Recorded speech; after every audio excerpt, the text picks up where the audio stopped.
Sepanjang sejarah, agama telah digunakan sebagai alasan atau kekuatan pendorong untuk beberapa kekejaman terburuk yang bisa dibayangkan. Dari kehidupan prasejarah hingga sejarah modern manusia, agama dilihat bagi banyak orang hanyalah sebuah alasan untuk membunuh orang lain dan untuk mencapai cita-cita. Daftar ini menyoroti kekejaman terburuk yang telah dan masih berlaku yang disebut atas kehendak agama. Suku Aztec di Meksiko memulai teokrasi rumit mereka pada tahun 1300-an dan membawa pengorbanan manusia ke era kemasan. Sekitar 20.000 orang dibunuh setiap tahun untuk menenangkan dewa-dewa, terutama dewa matahari yang membutuhkan makanan darah setiap hari. Hati dan jantung korban akan dipotong dan beberapa jenazah disantap secara seremonial. Korban lainnya ditenggelamkan, dipenggal, dibakar atau dijatuhkan dari ketinggian. Dalam sebuah ritus kepada dewa hujan, anak-anak yang menjerit-jerit dibunuh di beberapa tempat agar air mata mereka dapat menyebabkan hujan. Ketika penobatan Raja Ahuitzotl, sebanyak 80.000 tahanan telah dibantai untuk menyenangkan para dewa. Pada tahun 1980 terjadi bentrokan antara massa Muslim dan pejabat dari PAC India. Insiden itu terjadi pada kesempatan Idul Fitri ketika sekelompok besar Muslim berkumpul di Masjid Idgoh di Uttar Pradesh. Kekacauan dimulai setelah seekor babi liar masuk ke dalam bangunan masjid, dan orang-orang Muslim yang sedang salat percaya bahwa babi itu dilepaskan oleh petugas polisi yang ditempatkan di sana untuk menghindari kejadian yang tidak diinginkan. Ketika massa meminta polisi untuk memindahkan babi tersebut, tetapi mereka diduga menolak untuk melakukannya, orang-orang Muslim yang gelisah telah melempari pejabat PAC dengan batu yang mengakibatkan tembakan balasan yang secara resmi merenggut 24 nyawa. Dimulai dengan serangkaian 4 dekrit yang melarang praktik Kristen dan memerintahkan pemenjaraan pendeta Kristen, dan penganiayaan meningkat sampai semua orang Kristen di kekaisaran yang diperintahkan untuk berkorban kepada dewa atau menghadapi eksekusi. Hal itu diperburukkan ketika sebagian besar kota Roma hancur karena kebakaran. Dikatakan warga Roma bernama Nero sendiri yang bertanggung jawab, tetapi telah mengalihkan perhatian dengan memerintahkan agar orang-orang Kristen ditangkap dan dibunuh. Malah ada yang dibakar hidup-hidup sebagai obor manusia, dan 100 tahun berikutnya orang-orang Kristen dianiaya secara sporadis. Sebagian Muslim menganggap jihad sebagai perang suci yang diamanatkan oleh nabi mereka dan sempat membunuh jutaan orang selama 12 abad. Pada tahun-tahun awal, tentara Muslim telah menyebarkan agama dengan cepat dari timur ke India dan barat ke Maroko. Kemudian sekte-sekte yang terpecah mencap Muslim lainnya sebagai kafir dan menyatakan jihad melawan mereka. Akhirnya bermunculan sekte seperti Khawarij dan Syiah yang memerangi penguasa Sunni, sedang Azarikis memutuskan kematian bagi semua pendosa dan keluarga mereka. Peristiwa bom Bali yang menewaskan 202 orang adalah contoh pemahaman yang melenceng dari arti sebenar jihad yang telah diberitahu oleh Rasul mereka. Isu berkisar seputar penguasaan situs yang secara tradisional dianggap di kalangan umat Hindu sebagai tempat kelahiran Dewa Rama, di mana partai politik VHP dan BJP mengorganisir rapat umum di lokasi yang melibatkan 150.000 sukarelawan Karsevaks dan organisasi militan Hindu, menyebabkan kerusuhan nasional, penghancuran Masjid Babri dan kematian 2.000 jiwa, memicu kemarahan umat Islam di seluruh negeri, dan terjadi provokasi dalam beberapa bulan dengan kerusuhan antar komunal di mana umat Hindu dan Muslim saling menyerang. Rumah dan toko masing-masing dijarah dan terbakar, termasuklah tempat-tempat ibadah. Selama pemerintahan Ngo Dinh Diem, banyak Katolik di Vietnam Selatan telah membuat diskriminasi terhadap mayoritas penduduk Buddhis. Hal itu menghasilkan pertumbuhan institusi Buddhis karena mereka berusaha untuk berpartisipasi dalam politik nasional dan mendapatkan perlakuan yang lebih baik.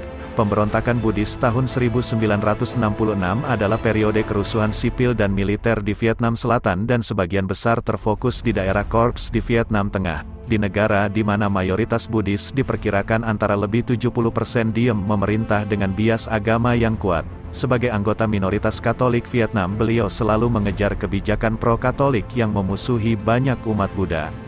Liga Muslim seluruh India dibentuk di Dhaka oleh Muslim yang curiga terhadap Kongres Nasional India dengan mayoritas Hindu. Mereka mengeluh bahwa anggota Muslim tidak memiliki hak yang sama dengan anggota Hindu. Setelah pembubaran British Raj, maka ia dipartisi menjadi 2 negara berdaulat baru, yaitu Dominion of India dan Dominion of Pakistan. Dalam Perang Indo-Pakistan, sebanyak 12,5 juta orang mengungsi dengan perkiraan korban jiwa bervariasi dari beberapa ratus ribu hingga 1 juta orang. Akhirnya India muncul sebagai negara sekuler dengan mayoritas Hindu, sementara Pakistan didirikan sebagai Republik Islam. Perang Kroasia dan Perang Bosnia dipandang sebagai perang agama antara penduduk Kristen Ortodoks Katolik dan Muslim di bekas negara Yugoslavia yaitu Serbia, Kroasia dan Bosnia. Simbol-simbol agama tradisional telah digunakan selama perang khususnya relawan Muslim asing yang datang ke Bosnia dikenal sebagai Mujahidin Bosnia. Orang-orang Serbia Ortodoks berusaha membalas dendam atas tindakan yang dilakukan oleh Kekaisaran Ottoman Turki di masa lalu dan menganggap Muslim Bosnia sebagai sisa dari kekaisaran. Sementara negara Kroasia diperangi karena menganut ideologi sosialis. Peristiwa ini menyaksikan puluhan ribu jiwa telah terkorban. Inkuisisi adalah kantor kuat yang didirikan di dalam gereja Katolik untuk membasmi dan menghukum bid'ah di seluruh Eropa dan Amerika. Dimulai pada abad ke-12 dan berlanjut selama ratusan tahun, Inkuisisi terkenal karena beratnya siksaan dan penganiayaannya terhadap orang Yahudi dan Muslim. Manifestasi terburuknya adalah di Spanyol di mana Inkuisisi Spanyol adalah kekuatan dominan selama lebih dari 200 tahun dan menghasilkan sekitar 32.000 eksekusi. Biasanya, inkuisitor akan tiba di sebuah kota dan mengumumkan kehadiran mereka dan memberikan warga kesempatan untuk mengakui bid'ah dan akan menerima hukuman seperti cambuk. Larangan jilbab di negara bagian Karnataka India adalah bagian dari agenda sayap kanan Hindu yang lebih besar untuk memaksakan nilai-nilai mayoritas pada minoritas. Kelompok supremasi Hindu menuntut pembatasan gadis Muslim untuk mengenakan jilbab di ruang kelas diberlakukan lebih banyak di negara bagian India. Keputusan Pengadilan Tinggi Karnataka mendukung larangan hijab di negara bagian selatan pada bulan Februari tahun 2022 juga telah disambut oleh Menteri Federal Utama dari Partai Bharatiya Janata, yaitu Perdana Menteri Narendra Modi yang merupakan seorang nasionalis Hindu. Beliau mengatakan bahwa siswa harus menghindari mengenakan pakaian keagamaan di kelas. Sejarah penganiayaan terhadap umat Islam di Myanmar telah berlanjut hingga saat ini dengan mayoritas Buddha dan minoritas Kristen dan Muslim yang signifikan. Kelompok Buddhis ultranasionalis Mabata telah menyebarkan retorika anti-Muslim di seluruh Myanmar selama bertahun-tahun, sementara Muslim pernah menjabat dalam pemerintahan Perdana Menteri UNU dan situasinya berubah dengan kudeta Burma. Kebanyakan orang Kristen dan Muslim telah dikeluarkan dari posisi di pemerintahan dan tentara, dan pemerintah memperkenalkan peraturan yang menolak kewarganegaraan kepada siapapun yang tidak dapat membuktikan keturunan Burma. Hal ini membuat banyak Muslim di Myanmar kehilangan haknya meskipun mereka telah tinggal di Myanmar selama beberapa generasi. Seorang anggota sekte Tuge India telah mencekik seorang sebagai korban untuk menenangkan Dewi Kali yang dikatakan sangat haus darah. Praktik ini telah dimulai pada tahun 1500-an di mana jumlah korban diperkirakan telah mencapai sekitar 2 juta. Dipercayai sekitar tahun 1800-an seorang preman pernah merenggut sekitar 20.000 nyawa setahun, dan sampai penguasa Inggris langsung membasmi mereka dan pada persidangan tahun 1840, di mana ada seorang preman telah dituduh telah membunuh 931 orang. Ketika ini beberapa pendeta Hindu masih menyembelih kambing ke kali sebagai korban. Hampir 1.300 pengunjuk rasa ditahan di tempat kejadian dan rekaman yang diambil oleh wartawan mengkonfirmasi tuduhan bahwa banyak pengunjuk rasa ditendang dan dipukuli dengan tongkat.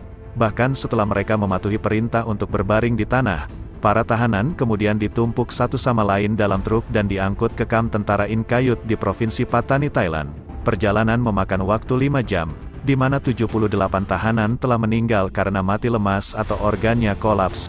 Sejak itu lebih dari 7.000 orang mayoritas warga sipil baik Muslim dan Buddha telah tewas dalam perjuangan untuk otonomi yang lebih besar dari Thailand.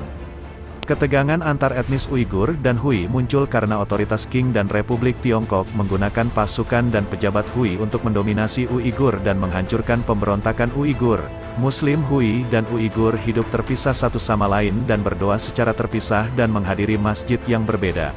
Populasi Hui Xinjiang meningkat lebih tinggi telah menyebabkan ketegangan yang signifikan antara mereka. Ia semakin buruk karena semakin banyak orang Hui yang pindah ke Kashgar dari bagian lain Tiongkok. Selain sejarah pertempuran Kashgar menyaksikan ribuan orang Uighur dibunuh. Sementara beberapa Hui mengkritik separatisme oleh etnis Uighur dan mereka tidak ingin terlibat dalam konflik di negara lain. Konflik Israel-Palestina adalah salah satu konflik paling abadi di dunia dengan pendudukan Israel di tepi barat dan jalur Gaza selama 60 tahun.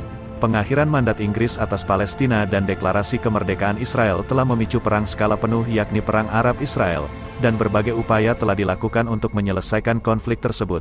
Beberapa penelitian telah memberikan data korban yang berbeda untuk konflik ini dan menurut Institut Penelitian Perdamaian Swedia menyatakan sebanyak 13.000 orang Israel dan Palestina telah tewas. Pecahnya pertempuran saat ini dimulai dengan serangkaian tindakan kontroversial Israel termasuk upaya pengusiran keluarga Palestina di Yerusalem Timur.